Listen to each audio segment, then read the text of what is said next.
បាទសួស្តីគ្នាយើងទាំងអស់គ្នាសម្រាប់វីដេអូនេះគឺយើងនិយាយពីការសិក្សាទៅលើចដាបាទអញ្ចឹងនេះជារូបភាពដែលខ្ញុំយកមកពីការងាររបស់សាណាអញ្ចឹងនេះជារូបភាពឧទាហរណ៍មួយបាទអញ្ចឹងនៅក្នុងនេះគឺជាប្លង់បាតពាក់ព័ន្ធជាមួយចដាយើងប្រភេទអុយបាទអញ្ចឹងនៅក្នុងនេះគេរៀបរាប់ពីប្រភពតឹងបណ្ដោយពីកម្ពស់កាមពីជម្រាលកាមទាំងអស់បាទអាខាងក្រោមនេះវាជាប្លង់ពុះដែលខ្ញុំមកយកបង្ហាញអញ្ចឹងនៅក្នុងនេះគឺអ្វីដែលសំខាន់គឺយើងត្រូវការប្រមូលបន្ទុកហើយបន្ទាប់មកយើងគណនានៅសរសៃដែកបាទដែលបានមុំម៉ង់ហើយនឹងកម្លាំងកាត់តឹងគឺយើងបានពីប្រូក្រាមបាទអញ្ចឹងនៅក្នុងវីដេអូនេះគឺខ្ញុំគ្រាន់តែការប្រមូលបន្ទុកទៅលើថាចដាតួចដាហើយបន្តមកទៀតមុំម៉ង់គឺយើងយកជាឧទាហរណ៍តែម្ដងបាទអញ្ចឹងនៅក្នុងនេះ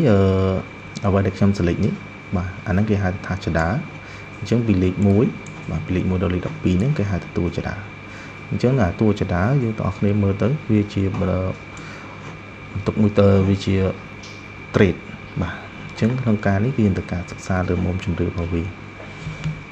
បាទអញ្ចឹងនៅក្នុងនេះអត់ដូចជាអត់មានច្រើនទេរូបភាពដែលខ្ញុំបានបង្ហាញនេះមានតែប៉ុណ្្នឹងទេបាទអានេះគឺជាមុំម៉ង់ដែលយើងយកពីប្រូក្រាមផ្សេងៗដែលយើងអាចយកបានអាចធ្វើបានជាឧទាហរណ៍ទេបាទនៅក្នុងនេះ40គីឡូញូតុននេះ 40.1 នេះគឺយើងសន្មតវាជាគោលតម្រូវអានេះជាកដាលល្វែងបាទអញ្ចឹងយើងនឹងយកមុំម៉ង់នេះយកទៅគណនារកសរសៃដែរបាទខ្ញុំបានដាក់នៅលើកម្លាំងកាត់តឹងមួយទៀតបាទអញ្ចឹងនៅក្នុងនេះខ្ញុំឧទាហរណ៍តែម្ដងមុំម៉ង់នៅគោលតម្រូវគឺ41កដាលហើយនឹងកម្លាំងកាត់តឹងគឺស្មើប៉ុណ្ណេះកម្រាស់ចន្ទាគឺខ្ញុំឲ្យវាស្មើនឹង200បាទទូទៅគឺយកពី150ទៅជាក់ស្ដែងបាទresistance បតង់គឺ25 ampere resistance បដែក390 cover វាគឺស្មើនឹង20 mm ដែកដែលយើងយកមកសិក្សាគឺ10លីបាទអញ្ចឹងអានេះ model elastic បដែកហើយបតង់គឺយើងអូខេយកតាមនេះបាទហើយនេះគឺជាប្រភេទបេតុងដែលយើងយកមកគឺជាបេតុងធម្មតាគឺឡាំដាស្មើ1បាទអញ្ចឹងសមត្ថកម្មគឺយើងមានតែប៉ុណ្្នឹងទេបាទដែលយើងត្រូវបញ្ចូលអ្វីដែលសំខាន់គឺអ្វីដែលខ្ញុំ highlight នេះបាទបន្ទាប់ពីយើងបានប្រមូលប៉ុណ្្នឹងហើយគឺយើងចាប់ដើមទៅប្រមូលទុកទៅលើចដាហើយតួចដាអញ្ចឹងដំបូងនេះគឺវាជាចំណុចសំខាន់ខ្លះៗដែលពាក់ព័ន្ធជាមួយនឹងចដារបស់យើងនៅក្នុងនេះគ្រាន់តែជាចំណុចដែលខ្ញុំបានបញ្ជាក់តិចដែរបាទអញ្ចឹងយើងត្រូវដឹងថាកម្ពស់កម្មយើងគួរយកកម្ពស់ប្រមាណបាទអញ្ចឹងនៅក្នុងនេះគេឲ្យយើងយកពីចន្លោះពី100ទៅ200បាទចន្លោះកម្ពស់កម្មបើយើងយកលើសពី200វាពាក់ព័ន្ធជាមួយនឹងការលើកជំហានរបស់យើងឡើងកម្មវាអាចមានបញ្ហាទៅលើពិបាកក្នុងការឡើងឬមួយក៏អាចប៉ះតែម្ដងប៉ះជើងយើងហើយអានេះគឺជាជំរឿបាទជំហានកម្មគេឲ្យយើងយកតូចបំផុតក៏280ដែរបាទដោយសារអានេះវាជាជំហានកម្មវាពាក់ព័ន្ធជាមួយបាតជើងរបស់យើងតាមបាតជើងរបស់យើងជាទូទៅវាត្រូវការធំដើម្បីងាយស្រួលក្នុងការឡើងបាទនេះគឺជាពាក់ព័ន្ធជាមួយអាស្តិចកន្លែងហ្នឹងបាទតឹងចដាហើយញញម៉ូនេះអូខេនេះយើងដូចជាអត់មានបញ្ហាទេអានេះជាឧទាហរណ៍ដែលខ្ញុំដាក់មកជាការជំនួយបន្តិចដែរទេអញ្ចឹងគ្នាយើងទាំងអស់គ្នាយើងត្រូវដឹងថាអ្វីដែលយើងយកមកគឺយើងត្រូវស្ថិតនៅក្នុងចន្លោះនេះបាទនេះគឺជាម៉ាស់មៀតផលបេតុងម៉ាស់មៀតផលបាយអបាទអញ្ចឹងយើងត្រូវការកំណត់វាដើម្បីងាយស្រួលក្នុងការប្រមូលទិន្នន័យបាទដំណាក់កាលទី1គឺយើងប្រមូលទិន្នន័យពាក់ព័ន្ធជាមួយនឹងតួចដាបាទអញ្ចឹងយើងដឹងហើយពាក់ព័ន្ធជាមួយទេហើយនឹង air គឺខ្ញុំសន្មតយក300ហើយនឹង175បាទបន្តមកទៀតគឺពាក់ព័ន្ធជាមួយបន្ទប់ផ្ទាល់ខ្លួនបាទនេះគឺជាមុំជម្រាលពាក់ព័ន្ធជាមួយដែលយើងសន្មតទេហើយ air នេះបាទវាស្មើនឹង30ដឺក្រេបាទចុច250បន្តមកទៀតយើងប្រមូលពាក់ព័ន្ធជាមួយនឹងបន្ទប់បាយអជាមួយនឹងក្រូជាមួយគ្នាអញ្ចឹងតង់ចំណុចនេះតើយើងពេលដែលយើងធ្វើយើងយកចន្លោះម៉ានបាទ40ឬមួយក៏50ពាក់ព័ន្ធជាមួយបាយអក្រូហើយយើងកែសម្រួលក្នុងនឹងបន្ថែមហើយជំហានកម្មបាទជំហានកម្មរបស់យើងដូចគ្នាបន្ទុកមានន័យថាបាយអរបស់យើងបូកក្រោម តើយើងបាក់តើនៅខ្លាចចដាយើងមាន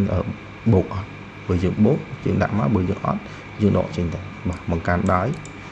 ស្មើប៉ុណ្នេះបាទ 0.4 0.5 បន្ទាប់ពីយើងបានប្រមូលទៅ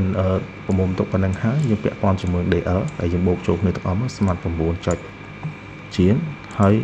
LL បាទស្មើ 4.8 ទូទៅគឺយក 4.8 សម្រាប់ហេតុជាដែរយើងបន្សំបន្ទុកមកគឺស្មើនឹង 18 គីឡូញូតុនចុច 98 គីឡូតុនម៉ែត្របាទបន្ទាប់ពីយើងប្រមូលហ្នឹងហើយយើងប្រើប្រមូលទៅលើថាស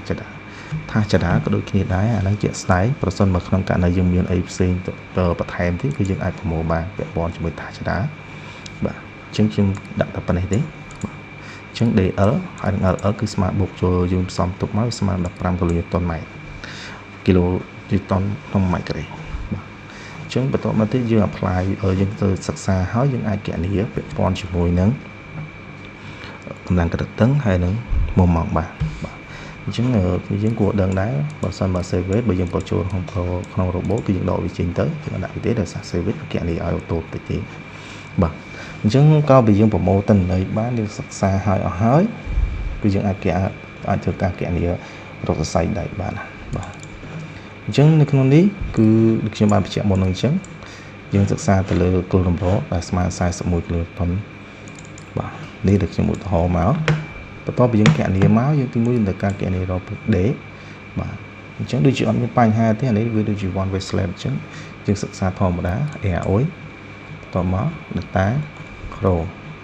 អ្វីដែលសំខាន់យើងពាក់ព័ន្ធជាមួយ row បាទនៅក្នុងនេះ row ដែលយើងសិក្សាមកពាក់ព័ន្ធជាមួយវាគឺស្មើនឹង 0.03 បាទ row នេះគឺយើងគណនាពាក់ព័ន្ធជាមួយនឹងកលាផ្ទៃដែកបាទអញ្ចឹងកលាផ្ទៃដែករបស់យើងត្រូវយកអា3នឹងcompareគ្នាទៅបាទ3នេះគឺវាស្មើនឹងមួយណាធំយើងយកមួយហ្នឹងអញ្ចឹងគឺ row S របស់យើងនេះពាក់ព័ន្ធជាមួយនឹងកលាផ្ទៃវាស្មើ695អញ្ចឹងយកទៅប្រើដល់វាធំអញ្ចឹង n របស់យើងគឺស្មើនឹង9ដើម spacing របស់វាគឺស្មើនឹង110បាទអញ្ចឹង maximum នៃនេះគឺវាចន្លោះ2តេក្បៀន400បាទអញ្ចឹងគឺអូខេសម្រាប់យើង maximum ហើយនៅក្នុងនេះកលាផ្ទៃដែកprovide គឺ